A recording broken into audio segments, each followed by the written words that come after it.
병원 마케팅 해봐야 효과가 없다. 어디선가 한번 들어봤을 법한 이야기죠. 실은 많은 병원이 마케팅을 하지만 도움을 받으시는 병원은 딱 특정 병원으로 한정이 되어 있습니다. 왜일까요?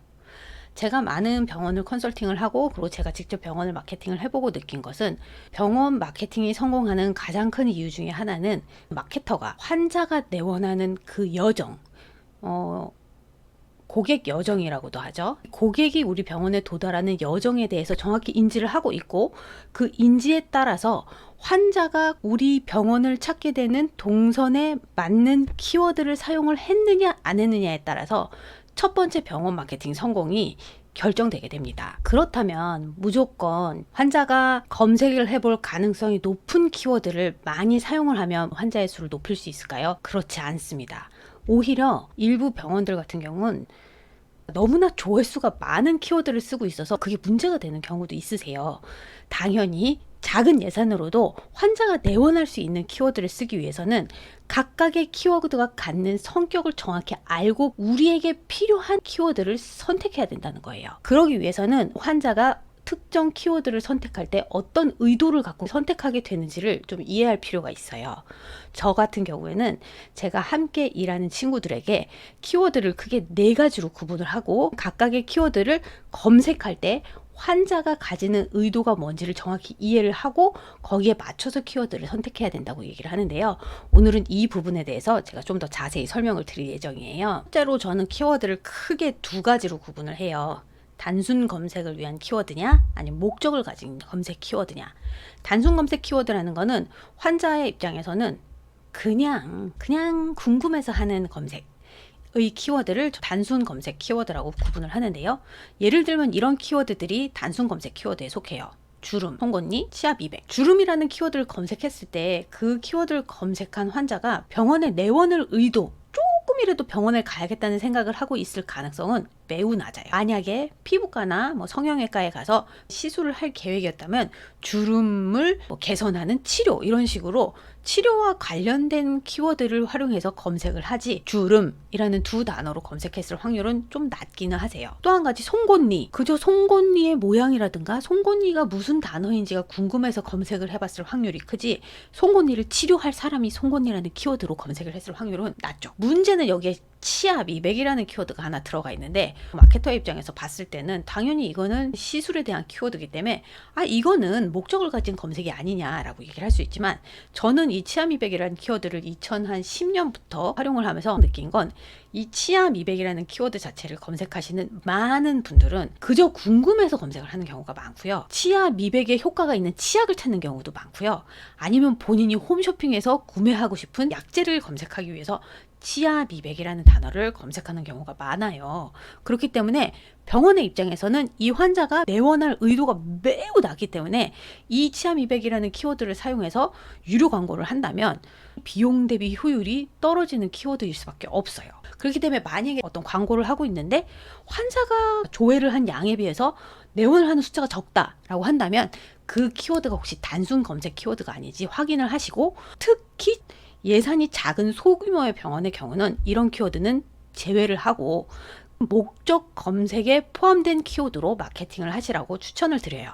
그렇다면 목적 검색 키워드는 뭐냐? 저 같은 경우는 단순 검색 이외에 목적 검색을 크게 이런 식으로 구분을 해요. 정보 탐색, 그러니까 증상이나 치료를 검색하는 분들이 있을 수 있고 병원 탐색, 어떤 특정 병원의 전문성이나 접근성을 검색하시는 분들이 많으세요. 이렇게 4가지의 검색 키워드의 경우에는 분명히 환자가 내원을 할 의향을 가지고 검색을 하는 키워드이기 때문에 단순 검색보다는 내원할 확률이 훨씬 높을 수밖에 없어요. 그리고 정보 탐색과 병원 탐색을 비교해 본다면 병원 탐색이 내원을 할 확률이 매우 높은 환자를 끌어들이는 키워드일 수밖에 없어요. 왜냐면 병원을 검색을 했으니까 강남역 치료 잘하는 치과 내지는 인모두 시술을 하는 청담동 피부과 이런 식으로 검색을 했다는 거는 환자 입장에서는 내원을 할 의도를 충분히 가지고 검색을 한 거기 때문에 환자를 끌어들일 확률이 훨씬 높은 거죠. 그렇다면 이렇게 4가지 각각의 카테고리별로 마케팅을 할 때 접근하는 방법이 달라야 될까요? 저는 당연히 달라야 된다고 생각을 해요. 왜냐하면 각각의 이 키워드 카테고리에 따라서 환자가 내원을 하기까지의 동선이 훨씬 멀고 점점 가까워져 오고 있기 때문에 이 각각의 카테고리별로 우리는 조금 다른 마케팅 전략을 수립을 해야 돼요. 그래서 하나씩 살펴보면 일단 첫 단계, 증상 검색을 하는 환자분의 경우에는 어떤 치료를 받겠다는 생각이 없으신 분일 확률이 커요. 그래서 환자가 사용할 가능성이 높은 키워드를 수집을 많이 하면 많이 할수록 유리해요. 예를 들면 저 같은 경우 앞니 사이에 삼각형으로 벌어지는 구멍이 있거든요. 블랙 트라이앵글이라고 하는데 이 블랙 트라이앵글을 가진 환자분을 내원을 시키고 싶었었어요.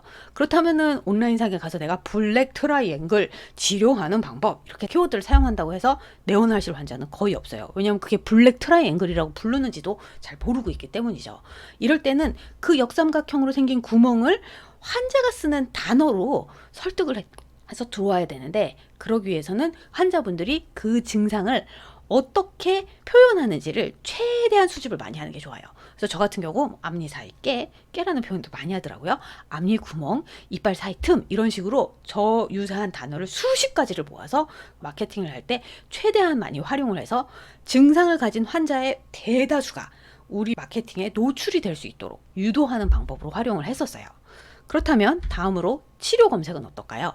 이미 이 단계에 도달을 하신 분들은 자기의 증상이 어떤 질환을 의미하는지를 아신 분인 확률이 커요. 그리고 이제는 그 질환을 치료를 하고 싶어 하시는 거예요. 이 단계에서는 우리를 검색한 그 환자가 우리 병원에 내원했을 때 얻을 수 있는 혜택, 그러니까 문제에 대한 해결책에 대한 어떤 기대심을 심을 수 있는 방법을 찾아서 제시를 해드려야 돼요. 예를 들면 우리 병원의 전문성을 강조할 수도 있고 차별점을 강조할 수도 있어요. 2단계에서 치료 검색을 하시는 경우는 특별한 병원을 딱 지정해서 검색을 하기보다는 자신이 가진 증상의 해결책에 대해서 검색을 하고 있는 경우가 많고요. 여기를 넘어서 이제 3단계로 넘어가게 되시는 거예요. 이 3단계에서 얘기하는 전문성이라는 거는 원장님이나 그 병원의 의학적인 전문성을 이야기하는 게 아니라 환자가 느낌으로 느끼는 전문성을 이야기를 하는 건데요. 환자의 입장에서는 어떤 특정한 병원의 원장님이 가진 의학적 기술 내지는 의술 또는 장비의 특징에 대해서 객관적으로 잘 이해를 해서 이성적인 판단을 하기는 어렵죠. 제가 병원 마케팅을 하고 병원에서 9년 동안 환자들을 상담하면서 느낀 거는 결국 느낌적 느낌으로 병원을 결정하더라는 거죠. 그렇기 때문에 마지막에 가서는 환자에게 우리가 믿을 만한 병원입니다를 휴리스틱한 접근으로 설득을 하려고 노력을 해야 돼요. 느낌적 느낌으로 환자가 우리 병원을 결정을 할 것이라고 가정을 하고 그 휴리스틱한 결정을 하는데 도움이 되는 다양한 큐를 제공해야 된다는 거예요. 그 큐에는 예를 들면 우리 병원 원장님의 학벌이 들어갈 수도 있고 우리 병원의 환자가 하루에 수천 명이 내원한다는 그 사실일 수도 있어요. 그리고 이제 마지막으로 환자가 검색하게 되는 거는 접근성이죠. 우리 병원을 찾아오는 방법, 연락처, 그리고 예약 방법 등을 소개하는 그런 정보도 충분히 노출을 해놔야 이 환자분들이 온라인상에서 검색을 하다가 길을 잃지 않고 우리 병원까지 끝까지 도달을 할 수 있어요. 제가 이거를 병원 상담을 하면서 상당히 많이 느꼈는데, 환자분들을 상담을 하다 보면 이 환자분들이 이런 정보를 어디서 봤어요.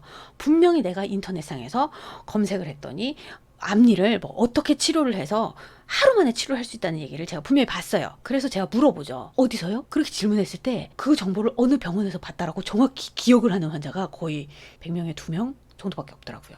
그러니까 결국 정보 따로, 병원의 이름이 따로 놀아가지고 이 환자분이 다른 병원의 다양한 정보를 검색하고 결국 병원은 우리 병원을 선택하는 경우를 저는 많이 봐서, 마케팅을 할 때는 필히 그 환자분들이 검색을 했을 때 우리의 병원의 위치와 우리의 병원을 어떻게 연락할지에 대한 정보도 충분히 노출이 되어 있어야 된다는 사실을 상담을 하면서 알게 됐어요.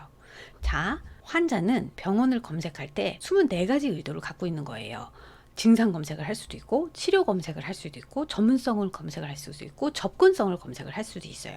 이때 마케팅을 하는 우리 병원 입장에서 이해를 해야 될 거는 접근성이 증상 검색보다는 우리 병원으로 내원시킬 확률이 훨씬 높은 키워드라는 거예요. 그리고 전문성이 그 다음이고, 치료 검색이 그 다음이고, 증상 검색이 그 다음이에요. 만약에 우리가 아주 작은 예산으로 마케팅을 집행하려고 계획을 하고 있다 그러면 가까운 의도부터 마케팅을 집행을 하고 하나씩 범위를 넓혀가는 게 도움이 되실 거예요. 왜냐하면 아무리 증상 검색을 하고 치료 검색을 한 환자도 접근성을 검색하지 않고 우리 병원에 내원할 확률은 없으시니까요. 그리고 또 하나, 우리 병원이 하나의 질환에 특화된 곳이라고 한다면 그 질환을 검색하는 환자가 가지는 4가지 의도를 모두 커버하는 메시지를 쭉 깔아놔야 환자가 그 메시지를 하나하나 밟고 우리 병원에 내원할 확률을 높인다는 것을 생각하셔야 돼요.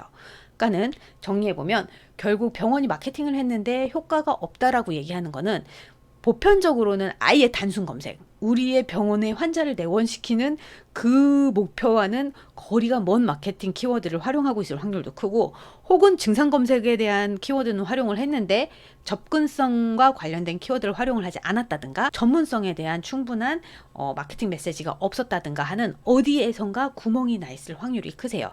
그렇기 때문에 내가 마케팅을 하고 있는데 지금 효과가 나지 않고 있다고 한다면 이 4가지의 키워드 카테고리를 충분히 우리가 커버하고 있는지에 대해 한번 살펴볼 필요가 있으세요. 지금까지 제가 환자분이 병원을 검색하고 내원을 하기까지 여정과 관련된 다양한 키워드의 카테고리에 대해서 설명을 드렸어요. 지난번에 제가 소개해드렸던 아이다 모델과도 약간은 연관이 돼 있긴 해요. 환자가 우리 병원에 내원하는 여정에 길을 잃지 않고 도달할 수 있도록 마케팅을 하는 사람은 차근차근 징검다리를 놓아줘야 된다는 거죠. 자, 만일 지금 이미 마케팅을 하고 있는 상황이라고 한다면 지금 여러분이 사용하시고 계신 검색 키워드를 모두 수거해다가 이 각각의 카테고리에 어디에 포함되어 있는지 한번 나열을 해보시기 바래요. 그리고 만약 아직 내가 마케팅을 시작하지 않은 상황이라고 한다면 증상 검색, 치료 검색, 전문성, 접근성에 맞는 각각의 키워드를 최소한 10개씩은 수집을 하고 그 키워드를 활용해서 마케팅을 한번 시작해 보세요. 분명히 좋은 결과를 얻으실 거라고 저는 믿습니다. 오늘은 환자가 병원 검색을 어떻게 하는지에 대해서 이야기를 했고요. 다음번에 더 좋은 영상으로 찾아뵙도록 하겠습니다. 안녕.